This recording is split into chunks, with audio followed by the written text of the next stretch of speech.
పండుగ సాయన్న ఏ తల్లి ఏగన్నదిరా ఓ పండుగ సాయన్న ఏ తల్లి ఏగన్నదిరో పండుగ సాయన్న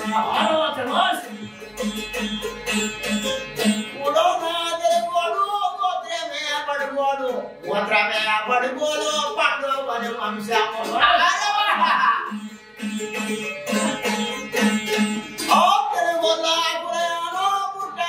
పుట్టాడు పిలిచాడు నడవన్నా పుట్టాన రయ్యదన్నా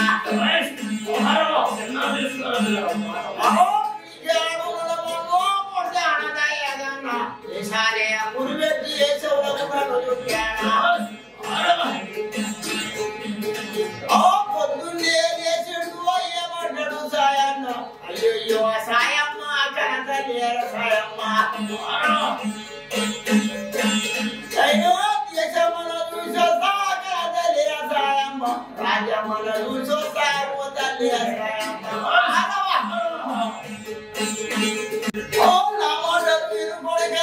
పండుగ సాయన్న పోలీసుల గస్తుంది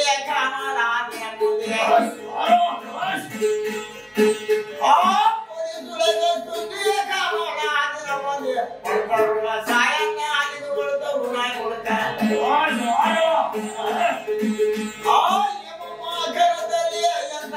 మాట్లాడుతూ అందరికి మధ్య గురించి అయ్యప్ప నమ్ముకోతలే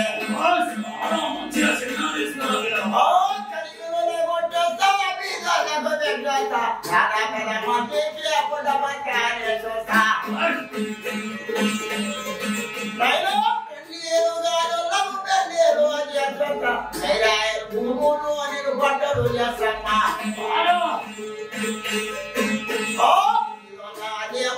దేవుడై నిలిచిందే పదమూడు జిల్లాలో అనబట్టే అవసరాలు అనబట్టే అవసరాలు లేదంటాడు సాయన్న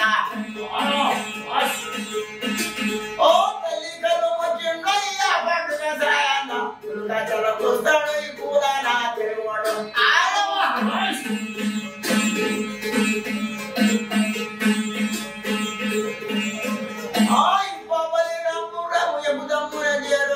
ఆ మాటకు ఏమంటారు ఆ పండుగ సాయన్న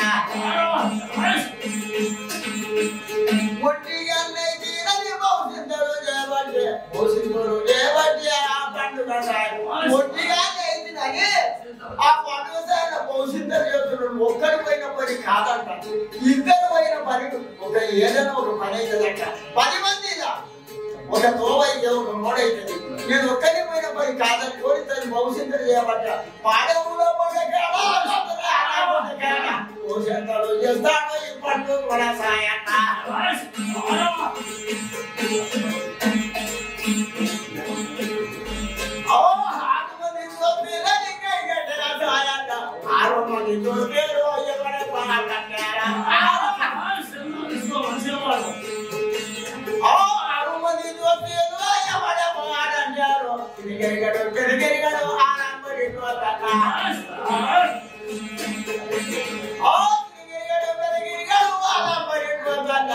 జిల్లా ముసిలంగు రాంపురం రామరామను 6 మంది దోస్తులే 6 మంది దోస్తులకు అయ్యమంటే చెప్పాడు దోస్తులు 6 మంది దోస్తులు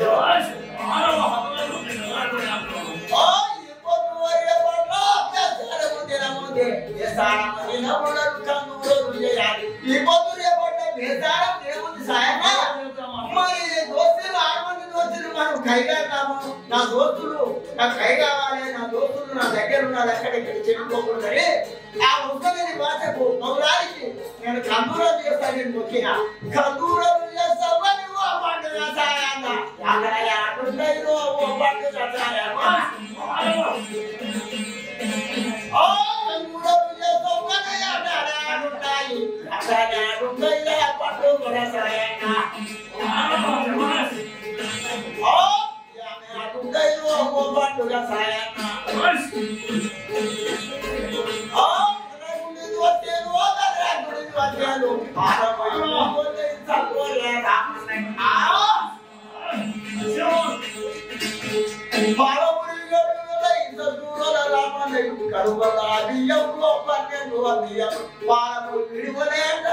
సత్తూరి రామనే ఆ సావుకారి బియ్యము గడపల బియ్యము ఆ బియ్యము ఏరిపోతుంది పాలపురికి వెళ్ళాము దాని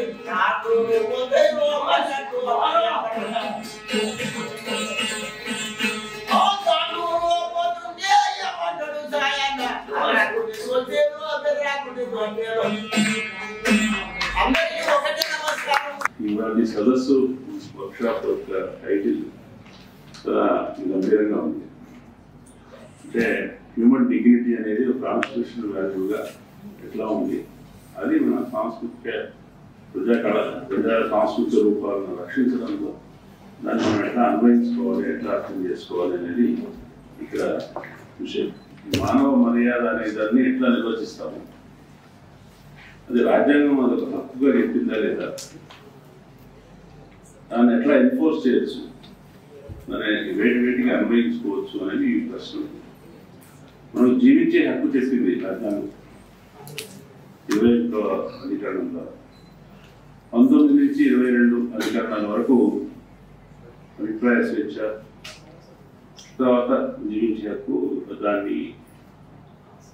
దానికి ఏమైనా అపవాదాలు ఉంటే అవి వాటిని వివరణ అంతా కూడా 19 నుంచి 22 వరకు ఉంటుంది.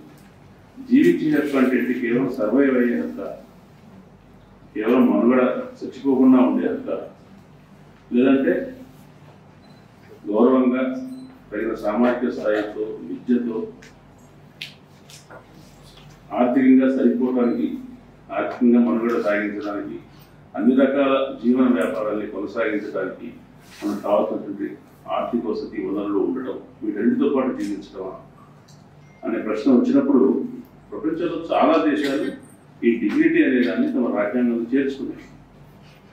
అది ముఖ్యంగా 2వ ప్రపంచ యుద్ధ కాలంలో జర్మనీలో, ఫాసిస్ట్ దేశాలన్నట్లు జర్మనీలో కానీ ఇటలీలో కానీ వీటన్ని చోట్ల మనుషులను చూసిన పద్ధతి, యూదులను చూసిన పద్ధతి కావచ్చు, మనుషులను హింసించిన పద్ధతి, దాంతో చాలా మానవీయ విలువలు అనేది పూర్తిగా హీనమైన స్థితిలో ఉండి ఆ హ్యూమన్ డిగ్నిటీ అనేది క్వశ్చన్గా వచ్చింది, ప్రశ్నగా వచ్చింది. అందువల్ల 2వ ప్రపంచ యుద్ధం తర్వాత అనేక రాజ్యాంగాల్లో ఈ డిగ్నిటీ అనే దాన్ని చేర్చారు. 1945 కంటే ముందు 5 దేశాలు మాత్రమే డిగ్నిటీ అనే రాజ్యాంగంలో చెప్తే, తర్వాత ఇప్పుడు దాదాపు 160-170 దేశాలు డిగ్నిటీ, హ్యూమన్ డిగ్నిటీ రాజ్యాంగంలో చేర్చారు. అందరూ హక్కుల్లో భాగంగా చేర్చలేదు, అందరూ ఎన్ఫోర్సబుల్ అంశంగా చేర్చలేదు, ప్రస్తావించారు. మన భారతీయ రాజ్యాంగంలో డిగ్నిటీ అనేది హక్కుల్లో లేదు, ప్రియాంబుల్లో డిగ్నిటీ ఆఫ్ ద ఇండివిజువల్ ఉంది. కానీ డిగ్నిటీ ఆఫ్ ద ఇండివిజువల్ అనే దాన్ని మనం చాలా విస్తరించి ఎక్కడెక్కడ అన్వయించవచ్చు అని చెప్పడానికి అనేక కోర్టు తీర్పులు వచ్చాయి. రాజ్యాంగంలో సూత్రప్రాయంగా ప్రస్తావకంగా చెప్పిన అనేక అంశాన్ని తర్వాత కాలంలో న్యాయ వ్యవస్థ వ్యాఖ్యానించింది, దాన్ని విస్తరించింది, మీరు ఇట్లా అర్థం చేసుకోవాలని చెప్పింది. కాబట్టి అట్లా ఆ రకంగా మన దగ్గర కూడా డిగ్నిటీ అనేది హక్కుగా ఇప్పుడు విద్యా హక్కు వచ్చింది, అట్లాగే రైట్ టు ఇన్ఫర్మేషన్ ఉంది. ఇవన్నీ ఎట్లా వచ్చాయి అంటే మనుషులు కేవలం సర్వైవ్ కావడమే కాదు, మనుషులు కేవలం ఉనికిలో ఉండటమే కాదు, మనుషులు గౌరవప్రదమైన జీవితాన్ని గడపాలి, ఫుల్ఫిల్మెంట్ అనేది ఉండాలి. ఐక్యరాజ్య సమితి తన మానవ హక్కుల ప్రకటనలో ఏం చెప్పింది, సాంస్కృతిక జీవితంలో పార్టిసిపేట్ చేయడం అనేది మనుషుల హక్కు. మనుషులకు సాంస్కృతిక జీవితం ఉండడం, ఆ సాంస్కృతిక జీవితంలో భాగస్వాములు కావడం, యాక్టివ్గా పార్టిసిపేట్ చేయడం హక్కు. ఎక్కువగా మానవ డిగ్నిటీ, హ్యూమన్ డిగ్నిటీ, మానవ మర్యాదను మంటగలిగిన దేశాలు ఫాసిస్ట్ దేశాలు ఇటలీ, జర్మనీ, జపాన్, ఈ 3 దేశాలే ఎక్కువగా డిగ్నిటీ గురించి తర్వాత కాలంలో వాళ్ళ రాజ్యాంగంలో ఒక నేర భావం నుంచి అది కావచ్చు, ఏదైనా కావచ్చు, కానీ దాన్ని ఎక్కువ వాటి గురించి ప్రస్తావించారు. అంటే మనుషులు రకరకాలుగా అనేక తన సమస్త జీవిత రంగాల్లో కూడా గౌరవంగా ఇతరులతో సమానం, గౌరవం అనే మాట ఎక్కడ వస్తుంది, ఇతరులతో సమానంగా ఉన్నప్పుడు మాత్రమే వస్తుంది, వివక్ష లేనప్పుడు మాత్రమే వస్తుంది. సమాజంలో కొంతమందికి సమాజంలో అందుబాటులో ఉన్న అన్ని సదుపాయాలు అందరికీ యాక్సెస్ ఉన్నప్పుడు మాత్రమే వస్తుంది. ఇటువంటి సమానత్వం కలిగిన దశ నుంచి దాన్ని అందుకోవడానికి ఉండేటువంటి దాన్ని వాళ్ళు ఇన్ఫోర్స్ చేసుకుని కోర్టు ద్వారా కానీ, చట్టం ద్వారా కానీ, రాజకీయాల ద్వారా కానీ, ప్రభుత్వం ద్వారా కానీ వాటిని సాధించుకునే ప్రయత్నం చేస్తున్నప్పుడు ఆ సమాజం చాలా వైజ్ఞానికంగా ఉంటుంది. కాబట్టి మనం ఇవాళ జీవించే హక్కు దాన్ని ఎంతవరకు తీసుకెళ్ళామంటే మరణంలో కూడా మనిషికి డిగ్నిటీ ఉండాలి. మనిషి గౌరవపూర్వకంగా చనిపోవాలి. ఈ మధ్య మనం చూసాం, ఒక విప్లవ నాయకుడి అంత్యక్రియ విషయంలో వివాదం చేసి జరిగింది. ఆ మనిషికి ఆ నాయకుడికి దక్కవలసినటువంటి మానవ మర్యాద దక్కలేదు. ప్రభుత్వం దాన్ని నిరాకరించింది. ప్రజలిచ్చే గౌరవం వచ్చి ఉండవచ్చు, కానీ అధికారికంగా ఇచ్చే గౌరవం రాలేదు. ఎందుకు మనం మాట్లాడుతున్నాం? ఒక మృతదేహానికి గౌరవం ఉంటుందా? మృతదేహానికి కూడా గౌరవం ఉంటుంది. ఎందుకంటే ఆ మృతదేహం ఒకప్పుడు సజీవంగా ఉన్న మనిషి, మనలో బతికిన మనిషి, ఆ మనిషికి ఇవ్వాల్సిన గౌరవం ఇవ్వాల్సింది. కాబట్టి అంటే ఈ మానవ మర్యాదను మనం ఎక్స్టెండ్ చేసుకుంటూ పోతాం. అట్లాగే మనుషులు ఇందాక చెప్పినట్టుగా కేవలం సర్వైవ్ కావడమే కాదు, అంతరించిపోకుండా ఉండే హక్కు ఉంది. మన కమ్యూనిటీ, మనం మాట్లాడే భాష, మనం అనుసరించే ఒక కళారూపం, మనం ఆ సమూహంలో మనం మాత్రమే ప్లే చేసే ఒక సంగీత వాయిద్యం ఏదైనా కావచ్చు, అవన్నీ కూడా అంతరించిపోకుండా కాపాడుకునే హక్కు దీని కిందకి వస్తుంది, హ్యూమన్ డిగ్నిటీ కిందకి వస్తుంది. సాహిత్య కళారూపాలకి సంబంధించిన అనేక పురావస్తు సామాగ్రి, కళా సామాగ్రి ఏదైతే ఉందో దాన్ని భవిష్యత్ తరాల కోసం భద్రపరచుకోవడం, దాన్ని కొనసాగించడం ఈ సమాజానికి హక్కు. ప్రభుత్వం దాన్ని నెరవేర్చి తీరాలి. అది కాకుండా మనం దాన్ని అభ్యర్థించవలసి రావడం, వాళ్ళ చుట్టూ తిరగాల్సి రావడం, వాళ్ళని బతిమాలాల్సి రావడం లాంటిది వస్తుందంటే మనం దాన్ని పూర్తిగా ఇటువంటి సాంస్కృతిక ఇంకా గుర్తించి చైతన్య సమాజంలో రాలేదేమో అనిపిస్తుంది. ఇవి మనం అంతరించిపోకుండా నిరాకరించడానికి ప్రయత్నం చేస్తాం. ఆ ప్రయత్నం చేయడం హక్కు, అది ఏదో మనం సర్వైవల్ కోసం చేసిన ప్రయత్నాలు. ఈ కళారూపాన్ని మేము అంతరించనివ్వము, ఈ భాషను మేము మాసిపోనివ్వము, దీన్ని మేము కాపాడుకుంటాం. కానీ వాళ్ళు వాళ్ళ సామాజిక స్థాయి అదే విధంగా ఉండి వాళ్ళు సమాజంలో దక్షిణ వర్గాల చేత తక్కువగా చూడబడుతూ కూడా కళారూపాన్ని కాపాడుకుంటా ఉంది కదా. అది వేరే విషయం. సామాజికంగా వాళ్ళ స్థితిగతులను మెరుగుపరచడం అది వేరే ప్రక్రియ. అట్ ద సేమ్ టైం పొద్దున ఫలానా కళారూపం ఎవరు ఒకే కులం వాళ్ళు ఒకే పరంపరగా ప్రాక్టీస్ చేసేవాళ్ళు లేకపోవచ్చు. ఆ కళారూపాన్ని మనం కాపాడుకుని దాని యూనివర్సిటీలోనూ విద్యా సంస్థల్లోనూ ఒక అన్ని సామాజిక వర్గాల వాళ్ళు నేర్చుకునే ఒక ప్రక్రియగా మార్చుకుంటే సమాజానికి ఇంకా ఎక్కువ ఉపయోగం ఉంటుంది. కాబట్టి మనం కళాకారుల గురించి ఎక్కువ మాట్లాడుకున్నప్పుడు వాళ్ళ ఆర్థిక స్థితి, సామాజిక స్థితి గురించి చెప్తున్నాం. అట్ ద సేమ్ టైం వీటిని హక్కుగా ప్రభుత్వ వ్యవస్థ నుంచి ఎట్లా మనం వాటికి కావాల్సిన రక్షణను డిమాండ్ చేయగలం అనేటువంటి కార్యాచరణ మార్గాన్ని కూడా ఆలోచించాల్సిన అవసరం ఉందని చెప్తూ ఈ అవకాశం నాకు ఇచ్చినందుకు నమస్కారం. Good afternoon. నా పేరు అందే డప్పు భాస్కర్. నేను రీసెంట్ గా డప్పు అనే వాయిద్యానికి ఉస్తాద్ బిస్మిల్లా ఖాన్ అవార్డు తీసుకోవడం జరిగింది.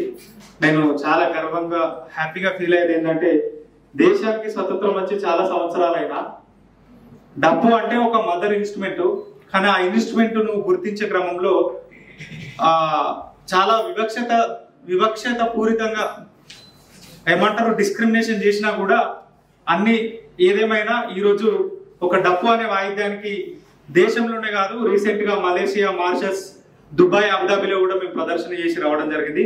ఇక్కడికి ఇన్వైట్ చేసినటువంటి అపర్ణ తోటక్క గారికి చాలా ధన్యవాదాలు. అయితే ఈ డప్పు కావచ్చు, లేకపోతే మా జంబికా కావచ్చు, పంబా కావచ్చు, శారద కథ కావచ్చు, శారద వాయిద్యంతో దానికి ఆ పేరు వచ్చింది. ఇంకా అనేక, లేకపోతే ఒగ్గుడోలు కావచ్చు, లేకపోతే మా బంజారాలో ఉన్నటువంటి అనేక వాయిద్యాలు కావచ్చు, లేకపోతే ఈ ఆదివాని పేరు మీద వాటిని సేకరిస్తూ రక్షిస్తున్న మా తిరుమలరావు సార్ గారు కూడా చాలా ధన్యవాదాలు. వీటన్నిటిని మనం చూస్తున్నాం, డప్పును చూస్తున్నాం, ఒగ్గుడోలు చూస్తున్నాం, లేకపోతే మా బయల కథ చూస్తున్నాం, జంబికాను చూస్తున్నాం, మా మెట్ల కిన్నెరను చూస్తున్నాం. అందరు బాగుంది, బరాబర్ ఉంది, చాలా బాగుంది, మంచిది అనుకుంటాం. కానీ నేర్చుకోవాలనే తపన ఎవరికన్నా ఉందా? మరి నెక్స్ట్ ఏం కావాలి? మార్పు జరగాలి. మార్పు జరగాలంటే రెండే రెండు విషయాలు. మీరు ఎవరేమనుకున్నా సరే మార్పు జరగట్లేదు కళారూపాల విధంగా. డబ్బు కొడితే అమ్మ వీడు మా ఊళ్ళో మొన్న వీడు సాగుకాడ కొట్టిండు అని అన్నారు. సరే, నాకు డబ్బు కొట్టడం వచ్చు, నేను సాగుకాడనే కొడతా. నాకు డబ్బు కొట్టడం వచ్చు, నేను పెళ్లికాడనే కొడతా. నాకు డబ్బు కొట్టడం వచ్చు, నేను ఊరేగింపుకాడనే కొడతా. నాకు డబ్బు కొట్టడం వచ్చు. ఎల్లమ్మకు గావు కట్టాలంటే ఒక పెద్ద వైబ్రేషన్ కావాలి మనకు.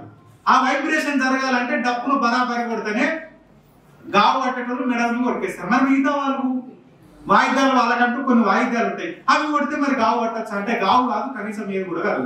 దీన్ని సాటింపు చేతి అంటారు. జగ్గు జగ్గు నక్కు నక్కున్నా, జగ్గు జగ్గు నక్కు నక్కున్నా, జగ్గు జగ్గు నక్కు నక్కున్నా, జగ్గు జగ్గు నక్కు నక్కున్నా.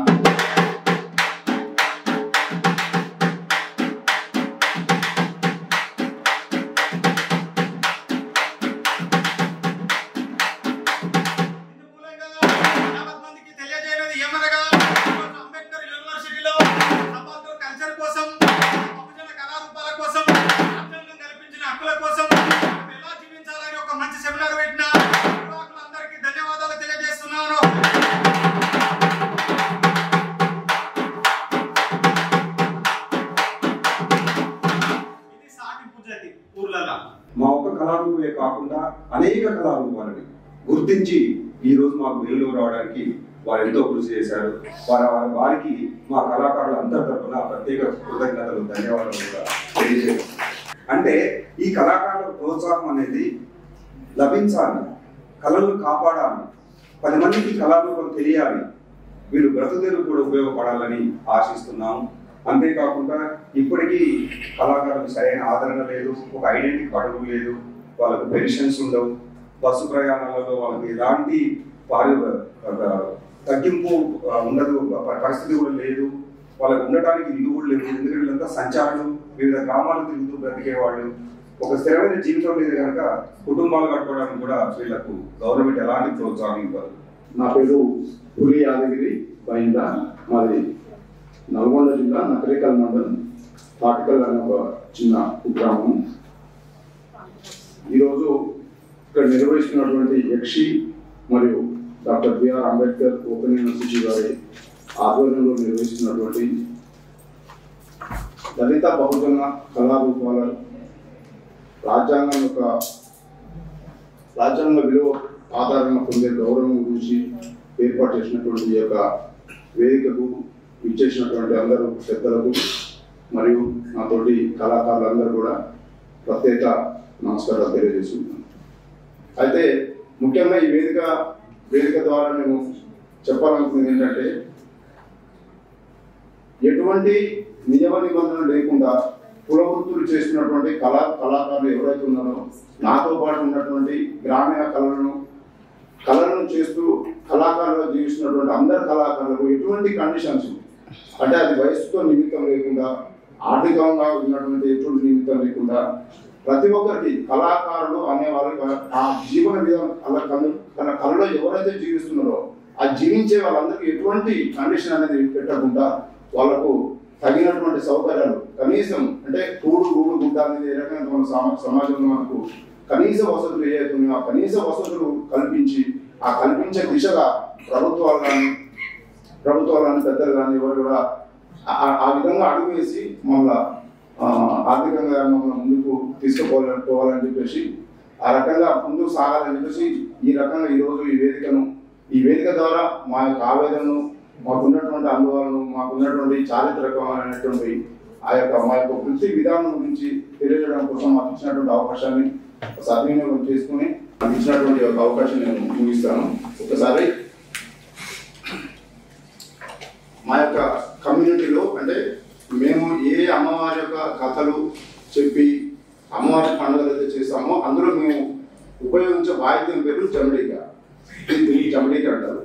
ఈ జమడికను పూర్వకాలం నుంచి ఇప్పటి వరకు కూడా మేమే అంటే ప్రత్యక్షంగా మేమే సిద్ధం చేసుకుంటాం. అంటే ఈ మూత మోయడం కానీ ఇక్కడ ముందు ఈ రకంగా వేయడం కోసం వేసినటువంటి తంత్రి వాయిద్యం అంటారు. దీన్ని తంత్రి వాయిద్యాన్ని మా పూర్వీకులతో పాటు మేము ఇప్పటి కూడా మేమే తయారు చేసుకొని ఈ యొక్క వాయిద్యాన్ని వాయిస్తూ అమ్మవారు అయినటువంటి ఆదిపరాశక్తి శ్రీ రేణుక ఎల్లమ్మతో పాటు ఇంకా ఇతర అన్ని గ్రామ దేవతల యొక్క పాటలను కథలు కానీ ఇక జమ్మిక మీద మేము చెప్తాము.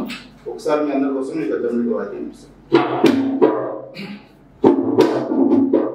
ఆదిశక్తిని ప్రత్యేకంగా మేము పూజిస్తాం కాబట్టి ఆ యొక్క అమ్మవారిని తలుచుకుంటూ ఉంటాం కాబట్టి నిత్యం దేవి నామస్మరణతో నినదించే నా కళాకారులకు నిత్యం దేవి నామస్మరణతో నినదించే నా కళాకారులకు నిరంతరము నీ వంబ సేవలో ధరించేటి నీ జన్మధన్యము ధరించేటి నీ జన్మధన్యము.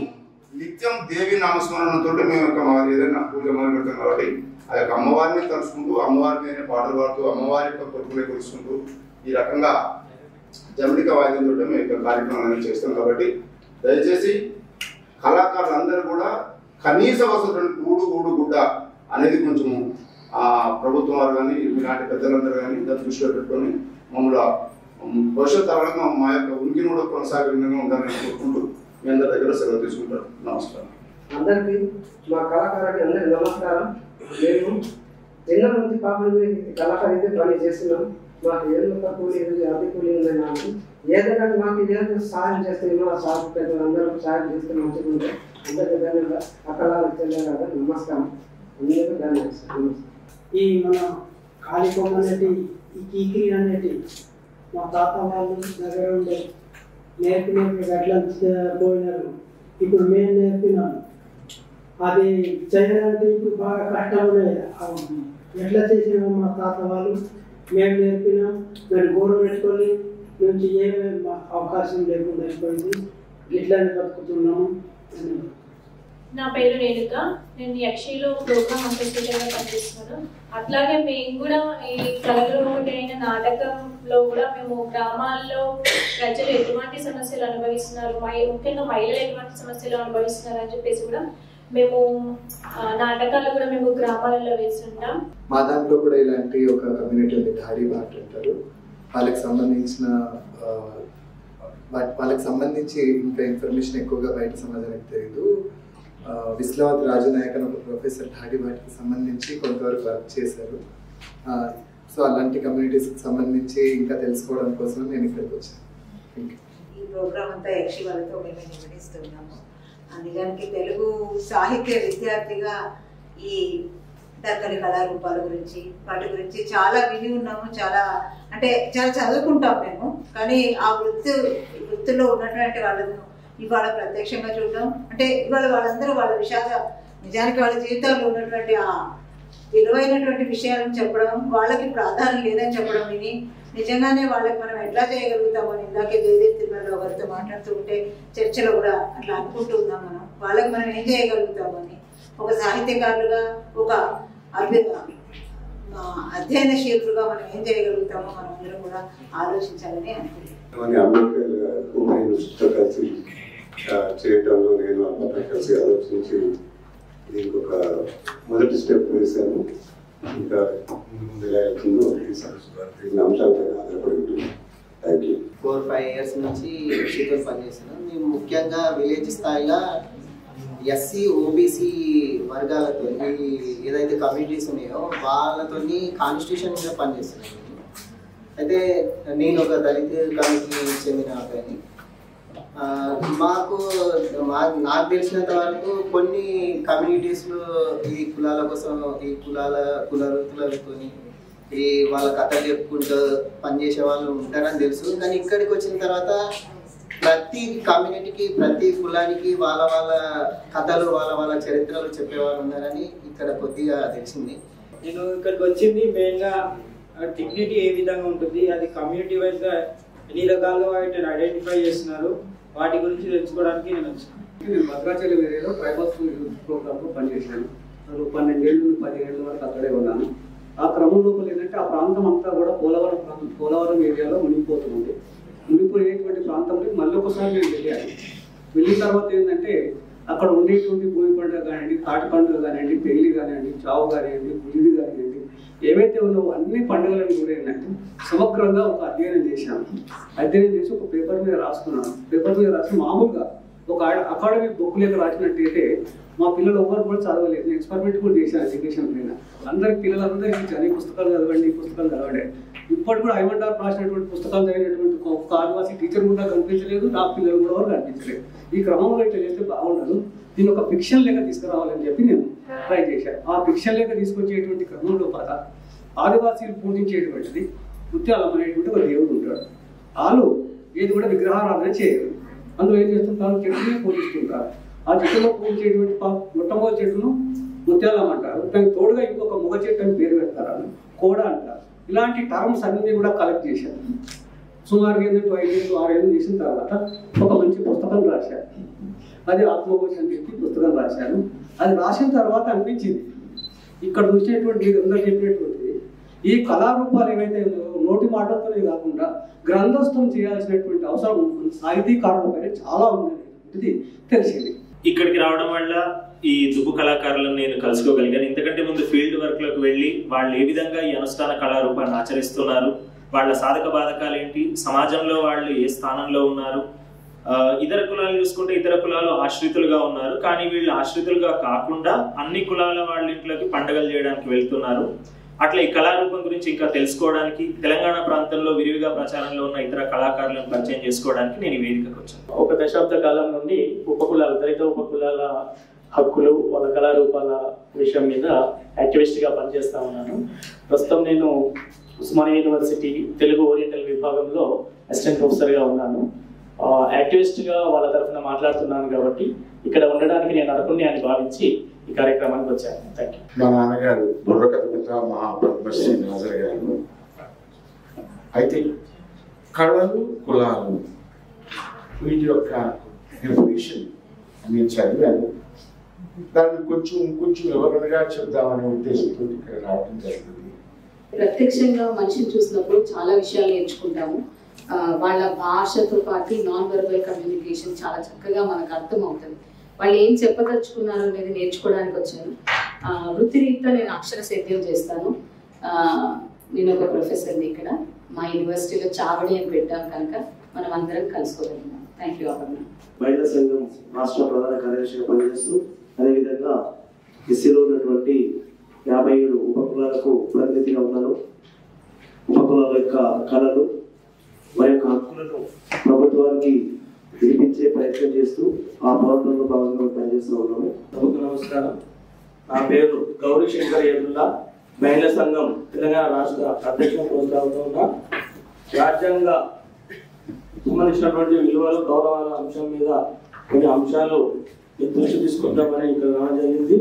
మరియు మా తంత్ర వాయిద్యం, ఈ యొక్క జమడిక వాయిద్యం, మహిళా పూజారుల కొన్ని ప్రధానమైన విషయాలు కూడా వివరిద్దామని. నా పేరు వర్ల మహేందర్. నేను తెలుగు శాఖ ఫ్యాకల్టీగా పనిచేస్తున్నాను.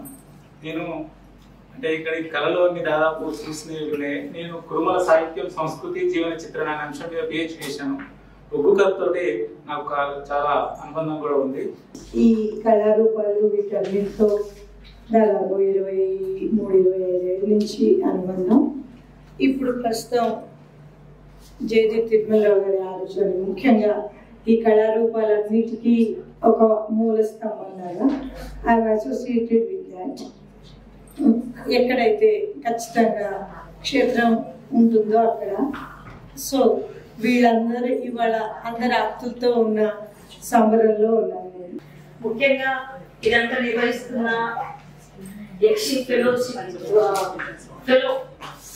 అపర్ణ, ఆమెతో సహకరిస్తూ doctor BR Ambedkar open university arts and చావడి తెలుగు విభాగం వీళ్ళంతా కలిసి చేయడము చాలా సంతోషం అనిపించింది.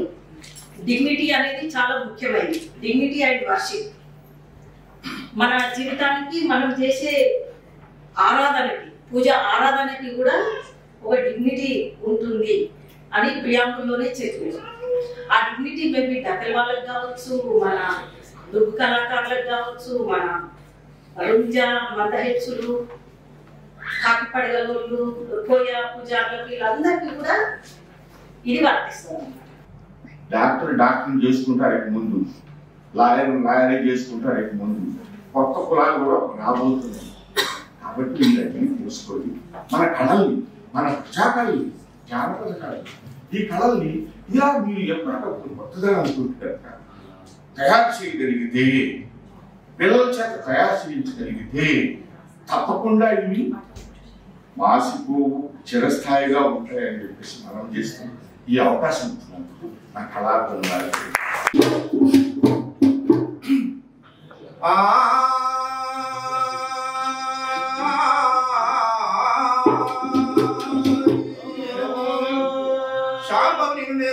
మహాశాంభవై మధురు మాకు చాలా ఇమ్ముల్ మేలిమై రక్షించవమ్మ శ్రీ శాంభవి దేవి. శాంభవి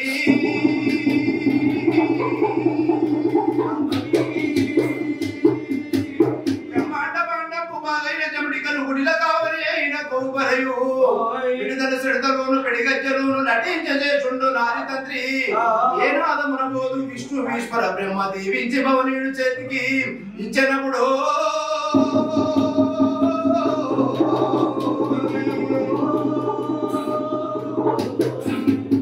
అయ్యా ముందు ఆదిశక్తిని కొలవరయ్యా. అయ్యా ముందు ఆదిశక్తిని కొలవరయ్యా. అయ్యా ముందు ఆదిశక్తిని కొలవరయ్యా. అయ్యా ముందు ఆదిశక్తిని కొలవరయ్యా. తల్లిదండ్రులు దండమయ్యా, తల్లిదండ్రులు దండమయ్యా, తల్లిదండ్రులు దండమయ్యా, తల్లిదండ్రులు దండమయ్యా. బ్రహ్మ విష్ణువునికి దండమయ్యా, బ్రహ్మ విష్ణువునికి దండమయ్యా, బ్రహ్మ విష్ణువునికి దండమయ్యా, బ్రహ్మ విష్ణువునికి దండమయ్యా. పంచభూతాలకు దండమయ్యా, పంచభూతాలకు దండమయ్యా, పంచభూతాలకు దండమయ్యా, పంచభూతాలకు దండమయ్యా. పరమ కళ్యాణికి దండమయ్యా, పరమ కళ్యాణికి దండమయ్యా, పరమ కళ్యాణికి దండమయ్యా. అయ్యా ముందు ఆదిశక్తిని కొలవరయ్యా. అయ్యా ముందు ఆదిశక్తిని కొలవరయ్యా. అయ్యా ముందు ఆదిశక్తిని కొలవరయ్యా. అయ్యా ముందు ఆదిశక్తిని కొలవరయ్యా. తల్లి ఓ పరంజ్యోతి నీ తల్లి చెవులోని చవురానే లేడు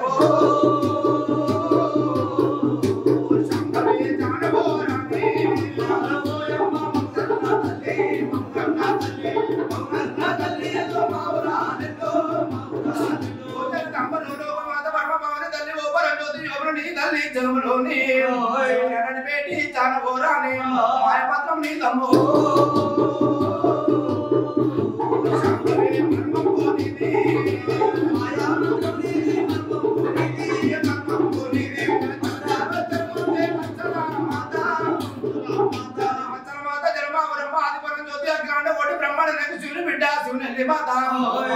పరంజ్యోతి పరమ కళ్యాణి రేణుక అయ్యమ్మ అటువంటి అమ్మవారు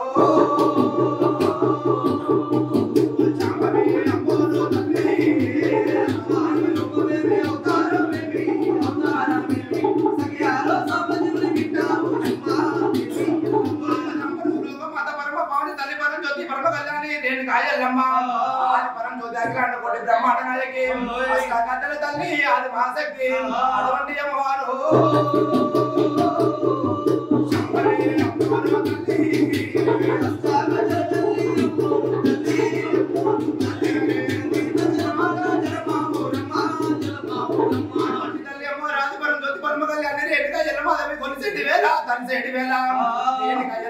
కొలవాలని చెప్పేసి తలవాలని చెప్పేసి పండవన్నాలు ఆదిపరచండి రేణుకెళ్ళమదేవి కనుక ఆ కొన్ని సేటేసిన పూజ గాని అమ్మవారి యొక్క సేవ గాని ఈ యొక్క శ్రీ రేణుకెళ్ళమదేవి కథా కాలక్షమందు బయట పూజ అనేది పవనీయ పూజ లేదా ఈ యొక్క వెండి చంపికతోటి రేణుకెళ్ళమదేవిని ఎక్కడైతే అమ్మవారి యొక్క పూజ చేస్తున్నామో, ఎక్కడైతే శ్రీ రేణుకెళ్ళమదేవి యొక్క కొలుపు కొలుస్తున్నామో ఆదిశక్తి కాబట్టి అమ్మవారి పేరు మీద ఆదిశక్తి శాంభవి ఆదరించవమ్మ ఆది